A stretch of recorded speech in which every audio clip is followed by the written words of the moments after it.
এখানে বোনের বর চিকেন রান্না করছিল, ও খুব ভালো রান্না করে। আর এই যে আমাদের পুকু সোনা চা বানাচ্ছি, সবাই চা খাবে। চায়ের জল বসিয়ে দিয়েছি, একদিকে মাংস হচ্ছে।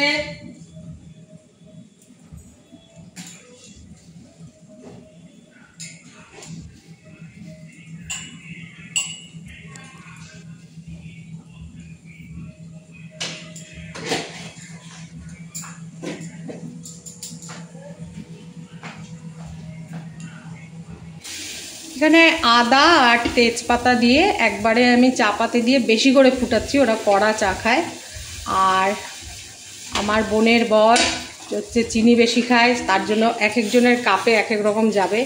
সাইডে নোংরা হয়ে আছে, কিছু ভাববেন না, এক্ষুনি পরিষ্কার হয়ে যাবে, কারণ এদিকে রান্না চলছে। হ্যাঁ, একদিকে আমার বোনের বর রান্না করছে, আরেকদিকে আমি চা বসিয়েছি। তো সবাই মিলে এনজয় করে চা খেয়ে নিক। আমি তো চা খাই না, সেটা আপনারা জানেন। আমার অলরেডি কফি খাওয়া হয়ে গেছে। চা ছেঁকে নিয়ে তারপরে আবার যাচ্ছি চায়ের আসরে, সাথে থাকুন। আর এদিকে বোন ঘর গুছাচ্ছিল, আর আমিও তখন চা নিয়েই আসবো, সবাই চা খাবে। আর ওই যে বললাম, আমি তো চা খাই না, কফি খাই। মানে আমার মিষ্টি ছাড়া চা খেতে একেবারেই ভালো লাগে না। তো ওইদিকে মা বিস্কুটের আয়োজন করছিল। আর মাংস যতদিন হয়েছে বোনের বরই রান্না করেছে, ও খুব ভালো মাংসটা রান্না করে। তো আমরা আবার চলেও আসব, সেইগুলোর শিলিগুড়িতে ফিরবো। এদিকে অসম্ভব ঝড় বৃষ্টি, মানে শিলাবৃষ্টি যাকে বলে, প্রচণ্ড পরিমাণে শিলাবৃষ্টি কিছুক্ষণ পরে, মানে মাঝরাত থেকে শুরু হয়েছিল। এটা যেদিন রওনা হব তার সেদিন দুপুরবেলা ছিল। তো যথারীতি আমরা তখনও জানি না, বলে না ঈশ্বর যেটা করে, মানে ঈশ্বরের হাতেই সব, সেকেন্ডে সেকেন্ডে টাইম পাল্টাচ্ছে আর কি। আমরা ভাবছি যে এই রোববার হচ্ছে না, বাবান সময় পাচ্ছে না, ওই দিন হচ্ছে না, এই করবো না, আবার অ্যাম্বুলেন্স ভাড়া করতে হবে, আবার কতগুলো টাকা, মানে বলে না সব ঈশ্বরের হাতে। আমরা যতই প্ল্যান করি না কেন, কোনো কিছুই সেটা সাকসেস হয় না। তো যথারীতি মাকে অনেক কষ্টে গাড়িতে ওঠানো হলো, উঠে নিয়ে আমরা রওনা হলাম। তো রাধে রাধে আমার প্রিয় পরিবার, প্রিয় দর্শক, আশা করি আপনারা সবাই ভালো আছেন। আমি ইন্ডিয়ার ওয়েস্ট বেঙ্গল থেকে ভূমিকা মীনাক্ষী আবারও এসে গেলাম আরেকটি নতুন ভিডিও নিয়ে। আজ হলো সোমবার, চৈত্র সংক্রান্তি। তো আমরা গোপালকে নিয়ে গেছিলাম, আর আমার মাকে নিয়ে, আর আমার বোনের ছেলে গাড়ি ড্রাইভ করছে, বোনের বর সবাই মিলে রওনা হলাম শিলিগুড়ির উদ্দেশ্যে। ওয়েদারটা ভালোই ছিল, তবুও গাড়িতে এসি চালানো হয়েছিল। আর খুব ভয় ছিল মার, যে রাস্তায় হয়তো টয়লেট পাবে কি, ওই প্যানিক যেটাকে বলে, আমাকে হজমের ওষুধ দে, আমার মনে হয় পেটটা ফুলে উঠেছে, এরকম তো চলছিলই। তো যাই হোক বন্ধুরা, দেশে বিদেশের যে যেখানে আছেন সবার মঙ্গল কামনা করছি। ঠিক আছে, আমি কেমন আছি বর্তমানে সেটা বলতে পারবো না, তার কারণ গতকাল শিলিগুড়িতে পৌঁছে আমি, যেহেতু আজকে সংক্রান্তি পড়ে যাবে, আমি মানে ওই সন্ধ্যার থেকে রাত্রি 11টা পর্যন্ত কনস্ট্যান্ট সমস্ত কাজ করেছি। মানে আমার এতই শরীরটা খারাপ লাগছিল, তারপরে আর বলে বোঝাতে পারবো না। তো যাই হোক, এদিকে মাকে নিয়ে রওনা হয়েছি, যতটুকু রাস্তায় ক্যাপচার করা যায় ততটুকুই করছিলাম। আর যেহেতু ঘুম হচ্ছে না, কয়েকদিন ধরে ঘুম হচ্ছে না, সেই জন্য মানে ভিডিও কন্টিনিউ কত রাস্তার আর ভিডিও করবো না, এইরকম একটা ব্যাপার যে কন্টিনিউ কত রাস্তার ভিডিও করব। তো ঠিক আছে, সেই জন্য শরীরটাও মানে খারাপই লাগছিল, যেহেতু ঘুম হচ্ছিল না। আর গাড়ির অরিজিনাল সাউন্ড মিউট করে রেখেছি, তার কারণ হলো যে যে যে যে গাড়িতে গান চলছিল। আর বাবান ভীষণ সুন্দর গাড়ি চালায়। তো আমি যে প্রথমে রাধে রাধে পরিবার বললাম, সেটা মনে হয় গাড়ির অরিজিনাল সাউন্ড ছিল তখন, এখন ভয়েস দিতে গিয়ে মনে হচ্ছে। যাই হোক, আবারও বলছি, আপনারা নিশ্চয়ই সবাই ভালো আছেন, সবার মঙ্গল কামনা করছি। তো এদিকে এই যে চলছি, আর দেখুন না, এই যে ভয়েস দিচ্ছি, ওই যে রাস্তার থেকে কত রকম গান, কত কিছু অ্যানাউন্সমেন্ট, এ তো আছেই। আবার চলে আসলাম সেই শহরের ঢ্যাঢ্যাড়া জায়গায়। বেশ সুন্দর ডুয়ার্সে ছিলাম, বেশ সুন্দরী ডুয়ার্স, তবে হ্যাঁ, আমার স্মৃতিতে ভরা সেই জায়গা, একটুখানি বেশি ডিপ্রেসড হয়ে গেছিলাম। তো যাই হোক, এই মুহূর্তে কলকাতা যাওয়াটা ক্যান্সেল করা হলো। তার কারণ হলো কলকাতায় টিকিট পাওয়া গেল না ট্রেনের, আর ফ্লাইটে এই মুহূর্তে আমি যাব না, কারণ অনেক টাকা এক্সেস খরচ হয়ে গেছে আমার ট্রিটমেন্টের পেছনে। তো যাই হোক, একটু ওয়েট করে তারপরেই ভাবছি ব্যাঙ্গালোর যাব। তো এই যে এখনও ডুয়ার্সে আছি যেহেতু, তাই ডুয়ার্সকে চারদিক থেকে দেখিয়ে নিচ্ছি। আর আমার গোপাল এই যে এসিতে সুন্দর গরমের মধ্যে সুন্দর করে যাচ্ছে। ও একবার আমার কোলে, একবার আমার বোনের কোলে, এইভাবেই যাচ্ছিল। আর এই যে এই কুচবিহার থেকে মানে শিলিগুড়ি আসতে গেলে অনেকগুলো 3টে টোল পড়ে। তো যাই হোক,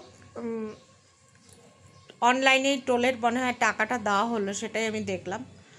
তো আর জানি না আবার কবে এইভাবে বেরোতে পারবো, কারণ মাকে নিয়ে যাওয়াটা খুবই সমস্যার।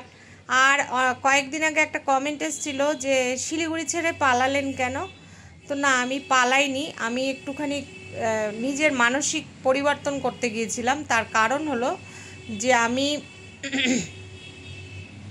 খুব খুব আপনি আপনি যদি আপনারা সবাই যদি আমার ভিডিওগুলো দেখে থাকেন তাহলে দেখবেন যে আমি খুব খুব অসুস্থ এখনও। আমার কিডনিতে একটা স্টোন হয়েছে, তাছাড়া হাড়ের মধ্যে একটা ব্যথা, পেন হচ্ছে, একটা অসুবিধার সৃষ্টি হয়েছে মেরুদণ্ডে।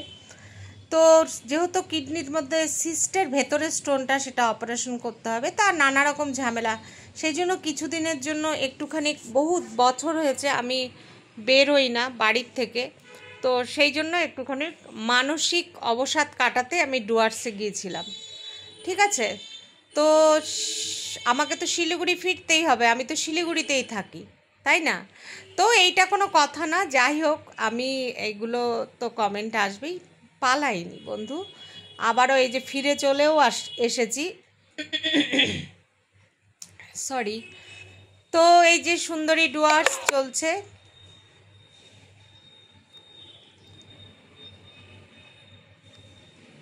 আর আজকে চৈত্র সংক্রান্তি, কিন্তু সেইভাবে আমার কোনো বাজারঘাট যেহেতু করা ছিল নেই, তার কারণ কালকে আমাদের ঢুকতে ঢুকতে 5:30 হয়ে গেছে। ভেবেছিলাম রাস্তায় বাজার করে আনবো, সেটা আর করে আনা হয়নি। আর হচ্ছে সেদিন যাওয়ার সময় যত বাজার ছিল আমি সব নিয়ে চলে গেছিলাম। তো সেই জন্য আজকে বাজার করেছি, কিন্তু বাজার ছিল না। মানে আমার যে ওই যে কাজের একটা ছেলেকে টাকা দিই, ও কাজ করে দেয়, তো সে একটু বাজার নিয়ে এসছে অল্প করে। যাই হোক, এই যে আমাদের সুন্দরী তিস্তা ব্রিজটা আমি এখন ক্রস করছি। যদি অরিজিনাল সাউন্ড দিতে পারতাম সত্যি খুব ভালো লাগতো। আর আগামীকাল বোনের ছোট ছেলে কলকাতা থেকে আসবে, নববর্ষ আগামীকাল। তো সবাইকে আগাম শুভেচ্ছাও রইল নববর্ষের। আর যারা এতদিন আমার ভিডিও দেখছেন কিন্তু সাবস্ক্রাইব করেননি, প্লিজ একটা সাবস্ক্রাইব করবেন।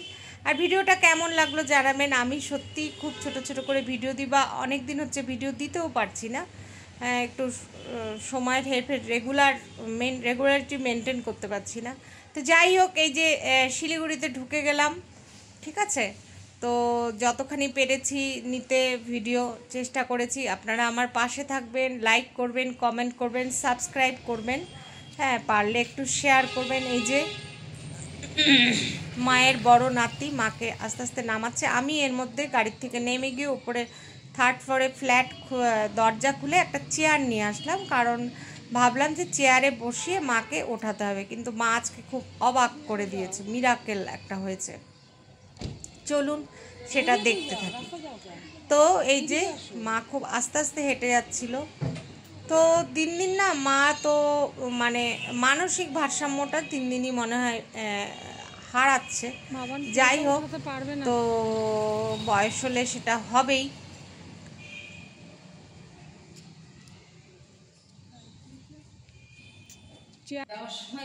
এইবার মা কি করলো, আমরা ভাবলাম চেয়ার নিয়ে মাকে ওঠাবো, মা বললো আমি চেষ্টা করছি। অবাক হয়ে গেছি, মা মার হাতের ক্র্যাচটা আমাকে দিয়ে দিল, আর মা নিজে নিজে ওই রেলিংটা ধরে ধরে ওপরে উঠলো।